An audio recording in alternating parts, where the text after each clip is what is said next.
Hello, I'm Angela, and I'm going to be doing the musculoskeletal exam on my mother here. So first, the general principles of assessing the musculoskeletal exam include examining the unaffected side first, and then the sequence for all joints is inspecting, palpating, and then palpating during range of motion, and then testing the strength. I'm going to compare bilaterally, and then minor asymmetry is normal in a patient. For the sake of time, I'm just going to be assessing one side. So first, we're going to assess the spine, so the cervical and thoracic, as well as the thoracic and lumbar spine. So first, the movements. We're going to assess the cervical first. I'm going to have you just bend your head down, and then put your head back. So that is flexion and extension. And then I'm going to have you do lateral flexion. So you're going to put your ear to your shoulder, and then other side ear to your shoulder. And then the rotation, I'm going to have you just look side to side. Nice. And then also, I'm going to have you stand up as well. I'm going to have you just turn to your side. I'm going to be also inspecting her posture and the symmetry of everything, the curvature of her spine. I'm also going to palpate her vertebrae and the paraspinal muscles for tenderness, which I don't observe. And then I'm going to have you flex, so I'm going to have you bend at the waist. And this is assessing the thoracic and lumbar. And then while she is in this position, I'm going to be assessing and checking for scoliosis and rib humps, which I do not notice. And then extension, back, and then hyperextension. And okay, good. And then we're going to also do lateral bending. So we're going to go side to side, and then rotation, this. And it looks like her range of motion is pretty good on all sides. I'm just going to have you bend one more time at the waist. I'm going to put my hands on her iliac crest to compare the symmetry of her hips, which it seems pretty symmetrical. Okay, thank you. And I'm going to have you just come back and sit down here. Thank you. And we are going to now be checking her cranial nerve 11. And so this is only tested once the cervical range of motion is confirmed to be stable. So I'm just going to have you shrug your shoulders against resistance. Okay, thank you. So cranial nerve 11 is intact. Next, I'm going to be assessing the shoulder. I'm going to be first inspecting for symmetry, swelling, deformities, and color changes. So her shoulders look fairly symmetrical, no swelling or deformities noted, and no color changes. Next, I'm going to start palpating here, down here, the glenohumeral joint, and then to the bicipital groove, deltoid, and then any surrounding tendons or bursa. Next, I'm going to be assessing her range of motion. So we're going to be abducting. So we're going to be going here, and then adducting back to normal. And then we're going to be doing internal, external rotation, and then overhead motion.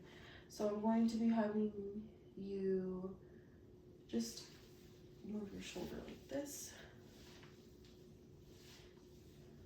Okay, which basically assesses all her ranges of motion.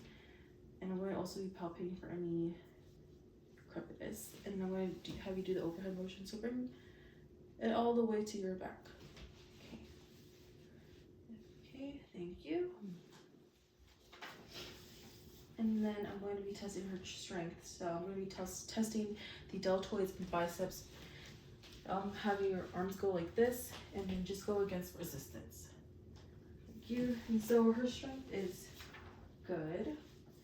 Some special tests to assess for rotator cuff injuries are like the scratch test. So I'm going to have you with your right arm, I'm going to have you just reach and try and scratch the back of your neck here. Thank you. You can go ahead and relax. And then again, we're going to be, with the same arm, you're going to try and scratch your other, yeah, right there.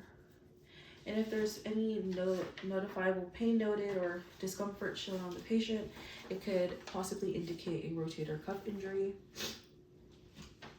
And then I'm going to also be, the Neer and Hawkins is where I press down on the scapula, and I'm going to have her flex her elbow like this, overextend. If she has any notifiable pain, that could also indicate a rotator cuff injury. And then the drop arm test, I would have her abduct her arm, and then I will have you slowly drop your arm. If there is pain noticed on the patient's face, or if they're having trouble dropping their arm slowly, that could also indicate a rotator cuff injury.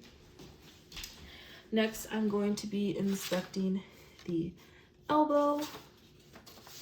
So first, of course, with the inspection, I'm going to be assessing for any deformities noted, any swelling or skin changes. Next, I'm going to be palpating over here, the joints, the olecranon, the epicondyles, and I don't notice or palpate any tenderness or swelling. Next, I'm going to be assessing for range of motion. So I'm going to have you flex, and then extend, and then supination, and pronation. And I don't assess any signs of crepiness. Next is going to be the wrist. So I'm going to see your wrist here. I'm going to inspect for any deformities. I don't know any. So I'm going to have you flex, extend, and then just move side to side, or your wrist side to side. Okay, I don't notice any abnormalities. And then some special tests to assess for carpal tunnel would be to hyperextend the wrist, like so.